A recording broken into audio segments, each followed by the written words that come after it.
Atif's unique qualities as a human being, as a quality presenter, as a broadcaster is कि वो कहीं से भी बात शुरू कर सकते हैं और कहीं भी वो उस बात को जाके वो ला सकते हैं. यानी कि he has an all around capability. He's very versatile as an artist.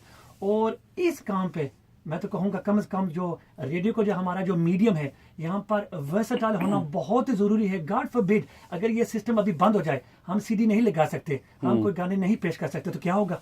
तो क्या आतिफ माफ़ी मांग के घर चले जाएंगे? I don't think so at all. क्योंकि इनके पास इतनी नॉलेज है, इनके पास इतनी वोकैबुलरी है, ये कहीं से भी बात शुरू करेंगे और रात यही ख़त्म हो जाएगी. तो that is the quality of this man. और ये मुझे कैसे पता है? क्योंकि मैं इनको जानता हूँ. ये मेरी खुशनसीबी है. I know I always go on about him and promoting him. मैं इनका कोई एजेंट नहीं हूँ. You know, I am not saying something because I want something from him. I am saying it because you guys can appreciate how lucky you are. कभी कभी क्या होता है, आदमी को कदर नहीं होती है. वो कहते हैं ना, कदर तब होती है या तो आदमी नहीं रहे या दूर हो जाए. सो प्लीज ट्राई टू, पहली बात तो ये हम ये दुआ करेंगे आपको अल्लाह ताला लंबी जिंदगी दे और सेहतयाब जिंदगी दे. लेकिन my point was, I'm sure you understand my point is, please appreciate every presenter for their unique qualities. And Mr. Atif Masood, I can proudly say, has so many unique qualities. Don't take him for granted.